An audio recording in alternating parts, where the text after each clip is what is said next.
For Tsubasa and Yukari, the void, the concept of nothingness, is terrifying to most people on the planet. Harry Dean Stanton. Cyanide Haiku. Lambert Hampton suffered from paranoid delusions. It had predicted nearly 25 plane crashes since 1959. He was being housed in an upstate New York asylum after sawing off 2 of his toes in an ice factory during the midst of one of his psychotic breaks when he had gone days without sleep during a manic episode. He now found peace only in his dreams, as he was often dragged from his room by orderlies and thrown into a giant trough of ice water, a treatment which was regularly being practiced behind the walls of the institution. After 6 months, Lambert ceased speaking, communicating with his psychologist through his scribblings. Manic warnings which went unheeded by all. In 1963, an intern was reviewing some notes left by a recently retired doctor who had been specializing in Lambert's predicament since early in his involuntary admission. She noticed a line which caught her eye. Pan Am Flight 767 will erupt into inferno. Heathrow, all will die.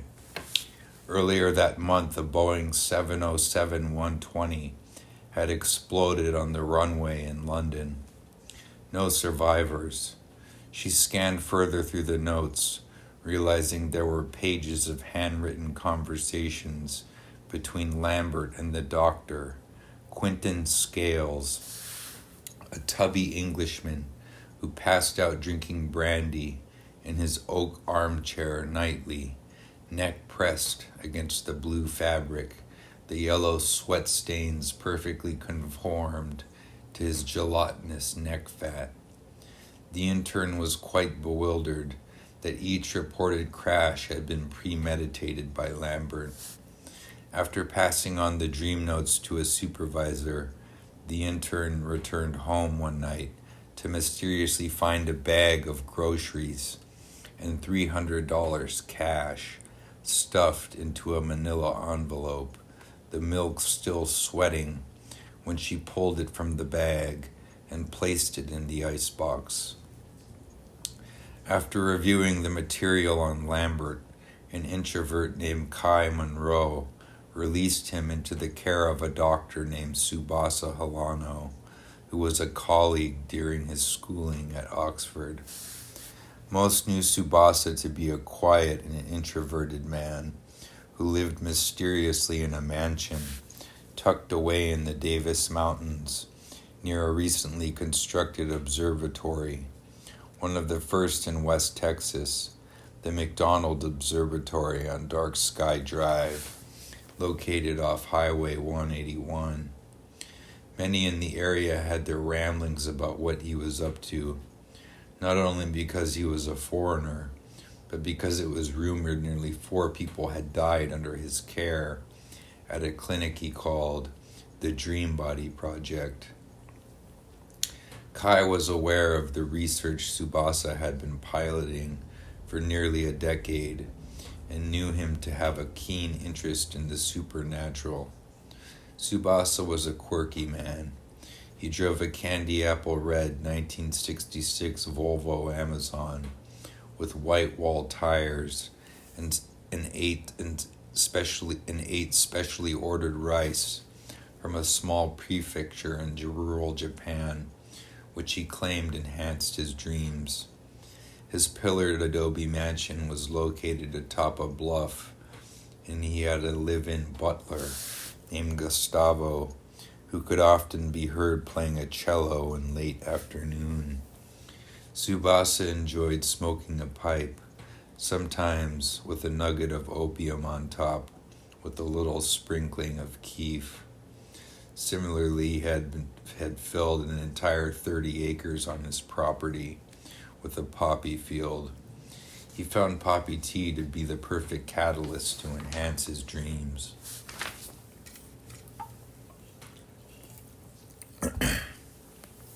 It had been a week since Lambert had arrived at the facility, and Tsubasa was in the laboratory with a soldering iron, adjusting a modulator, the clamps pressed against Lambert's sedated skull. His nurse and partner, Yvette, sat fidgeting with a vial, a new dose they had concocted. She reached for the tube on the IV, injecting the fluid into the hose. Her eyes bore down into those of Lambert through a thick set of magnifying lenses wrapped about her nose and ears. Lambert had been kept awake for nearly 47 hours. The experiment would now begin. Yvette had been a close associate of Dr. Holano since the birth of the Dream Body Project, and their relationship had remained largely platonic, professional. They had met at Oxford in the early 30s, as Dr. Holano had climbed a ladder, and Yvette had sat gazing skyward through a glass ceiling.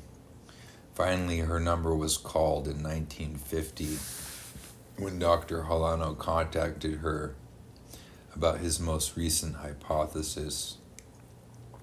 It had been rumored he had wound up sent to one of the camps, Hotel Hell, Thule Lake. Before his transfer, he had spent a month living in a horse stall with 15 of his fellow Japanese peers.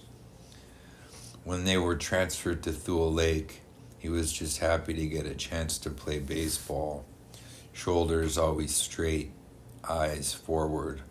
He tried to forget.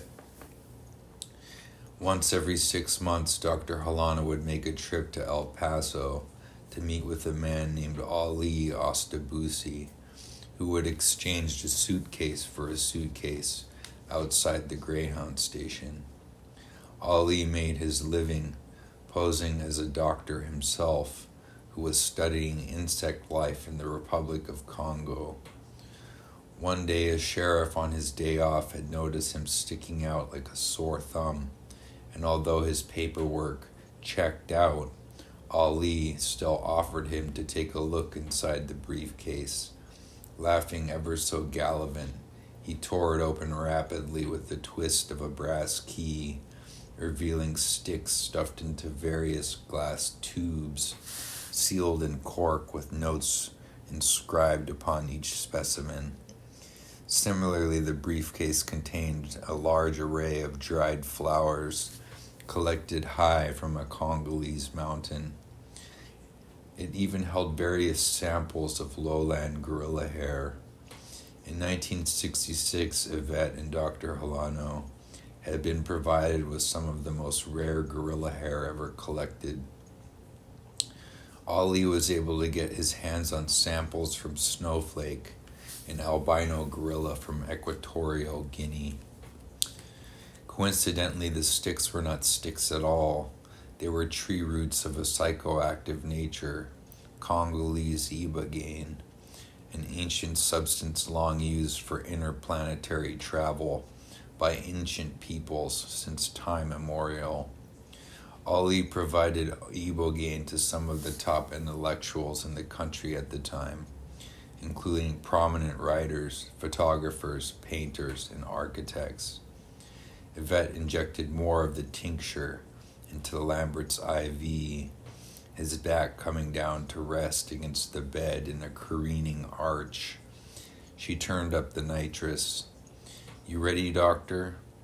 Subasa's whiskers flickered black and silver in the shadows of the lamp, which was illuminated across Lambert's restful frame. She adjusted the clamps about his skull, connected to 5 wires on each side, and his head conformed in a sterling silver helmet, connected at the top of his head to a long plastic tube and mask, which covered his mouth, where the nitrous was pumped in, keeping him blissful and manageable, yet still a test-worthy subject. Yvette reached for the cream dial, turning it to 7.64, Lambert's body beginning to slowly vibrate, his hands skirting into tremors. His brainwaves blipped about one monitor, while another slowly began to squeal, treble like tones reminiscent of AM radio space noise, congealed voices speaking in tongues backwards, the subtle howling of a distant dying star. Lambert's eyes began to twitch from side to side in deep REM movements. A giant smile came across Subas's face, glancing toward Yvette and adjusting his glasses with the push of his index finger, lighting a charcoal-filtered cigarette. "We're getting closer," he remarked. The smoke pummeled from his nostrils and blistered its way towards the smoke-stained ceiling, a spider slowly climbing out of its direct stream, thick layers of blue and gray. Suddenly the second monitor kicked on for the first time, adorned in the words, "Hello?" "Gustavo, this wine tastes like turpentine. I don't know what those boys in the valley think they can pull off. This is not Argentina. Take both boxes to Eli Red Dunes. I'm sure he can find a home for the wine in his fucking stomach, that rat bastard." Gustavo laughed. "You snoot, give them to me. The blood of Christ has always ran elegantly through these beautiful bones." Subasa chuckled, striking a match and taking it to his ivory pipe, the koa stem propped in his yellowing gum line, his eyes scanning a letter from an old colleague who had written to him about his two sons, two of his children, placing a firecracker in a piece of dog shit and waiting for the fuse to run down. After several seconds, they had apparently bent down to examine it closer when it seemed to have gone out, and it suddenly exploded, covering both of their afros in a sheen of fecal matter. Dr. Holano snickered reading the letter. "Yeah, take the bottles of wine to your room, my friend. I can only use them for cooking in mulled wine." The day had been long and mostly productive. Lambert would sleep for a full 48 hours now, maybe longer.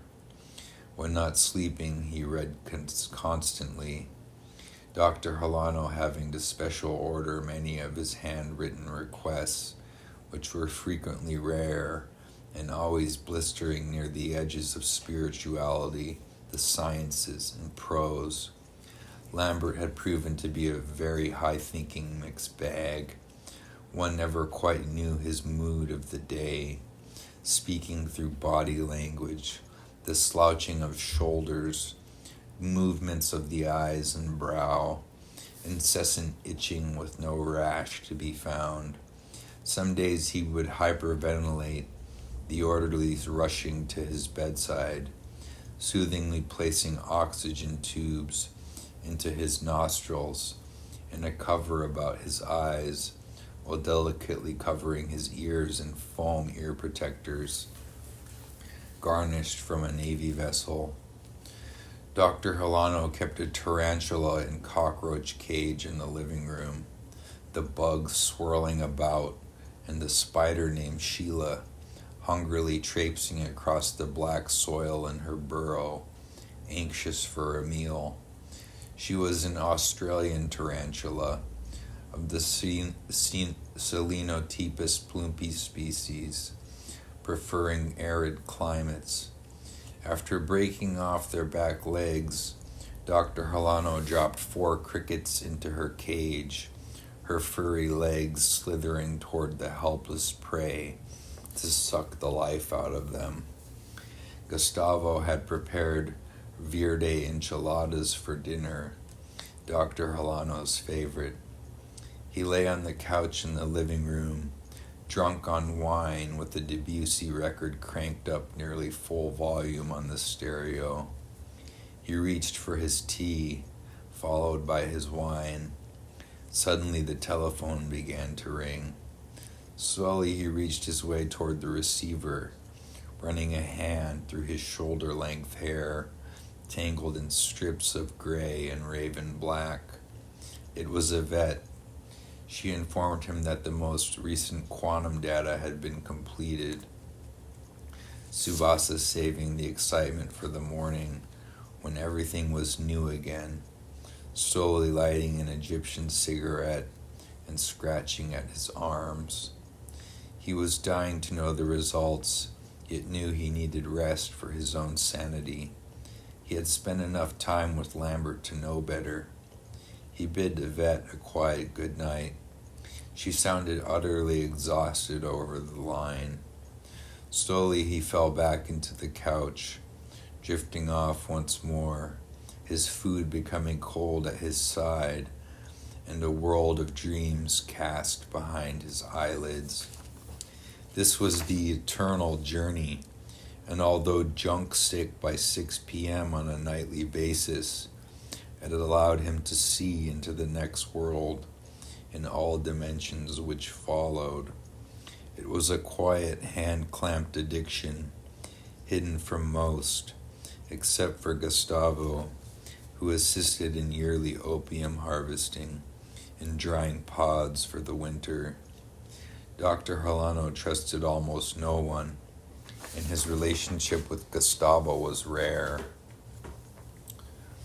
Dr. Holano had met him as a hitchhiker along the Texas border, the two sharing so many laughs and utmost of forlorn trust on the ride that he hired him on the spot. Gustavo, who at the time was traveling with a backpack and a guitar, took the job immediately. Dr. Holano had never delved into Gustavo's background, and vice versa. The two wished to let all past bouts lie as they lay. They shared a common respect for one another, the perfect road dogs. Henrietta Swan Leavitt was an astronomer working as a human computer at Harvard College in the early 19th century. Using photographic plates, she was tasked with measuring star brightness. Known as a relentless worker, she soon discovered a relation between luminosity and the period of Cepheid variables, essentially the blinking of stars. She received nearly no recognition for her work. She had unlocked the strain in the universe which cataloged the measurement of a star's distance from Earth by processing data to reveal that stars measured which blipped through telescopes at a slow beating rate or farther away, while faster blipping stars were closer to the spectrum of Earth's various horizon points. This data was cataloged, quantified, and put into living study use by astronomers worldwide. Her work and that of most of her female colleagues went into the hidden pages of American history books to keep young girls striving to be on the cover of every last fashion rag and out of the New England Journal of Medicine or the Atlantic.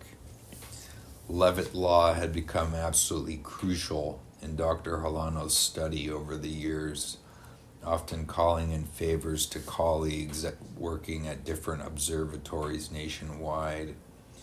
It had tied deeply into quantum data, which had later been proven to be the truest form of math, most singularly aligned to the patterns of black holes, a form of math which indigenous people were well accustomed to.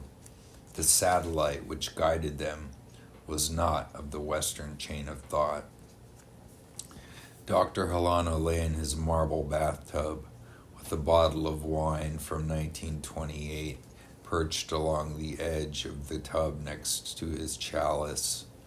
He lay in the piping hot water, the alcohol boiling in his blood and rushing to his head. Guided by dreams and nightmares, At this point, there was not a singular difference. The Dream Body project was truly right where he needed it. The portal now unlocked, the equipment running in tip-top shape. This had been the most exciting year of his career. However, he was still regarded as a demon in exile by most of his colleagues, a madman hell-bent on impossible tasks. Dr. Holano seemed to only find a purpose in rising from bed every day to await a challenge, a meltdown, a car crash, a broken hand, sleepwalking through the gray streets of dawn, while ignoring all red hands instructing him to stop. He was a man fueled by his own demons as much as his own empathy, a man incarcerated by the United States of America on the basis of his race, who held no ill will for the state itself, but instead the individuals who had lowered themselves to stand guard over working Japanese Americans in their own backyards, driving past closed Japanese businesses with not a drop of remorse and not a dime to be wasted on shame. Tsubasa raised his head from the water, taking in a long swill. He was well aware that if you were not careful, the hate of the world would devour your soul like a demon, for earth was no place where grace was often shed with the becoming of all the horrors of humankind. Earth, to Dr. Holano, was a natural satellite, similar to the moon. Given that Jupiter has 67 moons, he had concluded that the Earth was nothing but a young woman cast into the heavens and spinning about in a dull bliss. She was never a planet he had ever planned on remaining upon. Instead, the Dream Body project he saw as a true ticket off Earth, while others balked. Direct contact had been established, that much was certain. With what and who he could neither confirm nor deny. This was a battle of the human condition, and the world would continue to laugh at him until he had completed his experiments. The Achilles heel was Lambert.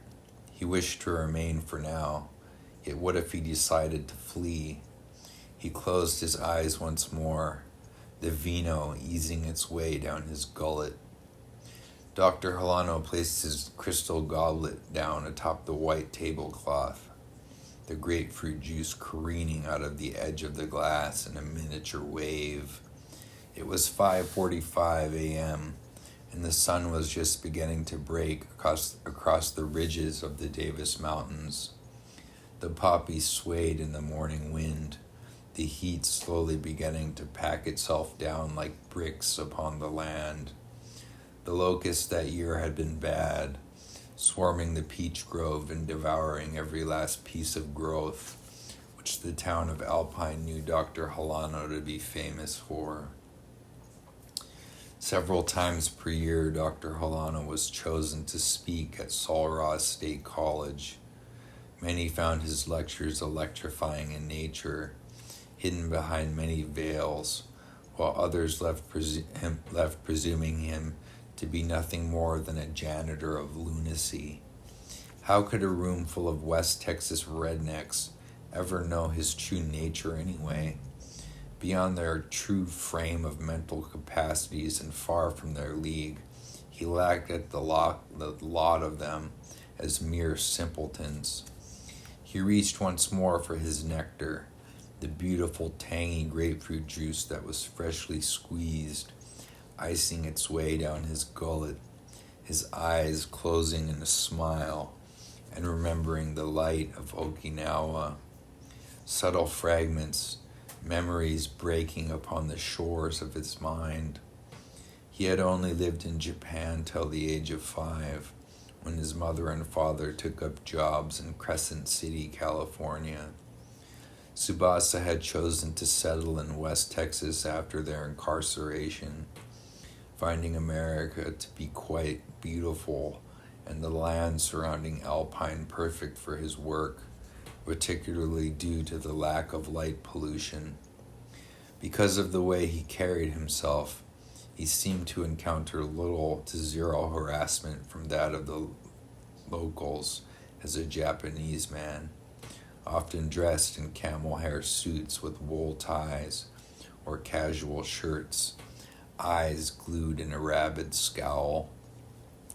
His drinks were free, and he never had to pay extra to have his exposed medical equipment taken to the dump. Someone always showed up, the medical waste gone. There was a certain element of support from the community for Dr. Hilano that seeped out in strange ways, for this was the West. Not many questioned what he was doing, yet knew it was something bigger than themselves. The plaque outside his mansion read, International Dream Body Project Official Headquarters, founded 1959. Many surely chuckled behind his back, yet what did they have to show for it? Not a fucking thing. Dr. Hilano bit into his huevos rancheros, prepared by Gustavo, a soothing glimmer of color returning to his spirit, feeling at one as the eggs ran down his throat with the restful sleep behind him. The pork began to surge through his blood, and it was only then he knew that he was certainly ready for his day. He cataloged his dreams into a leather journal as soon as he rose, just as Lambert did. Lambert's paper was specially ordered from Sorrento, along with Dr. Hilano's grappa, and this had been a tall order to fill. The paper and booze arrived monthly. Today would be a day of reckoning. The Dream Body Project would now take one step further into the marrow of the swirling heavens, slipping into darkness. Today they would pinpoint exactly where what they called the voice was coming from. The data was waiting at the facility, Lambert quietly awaiting the doctors in his room, eating oatmeal. Everything hung upon today.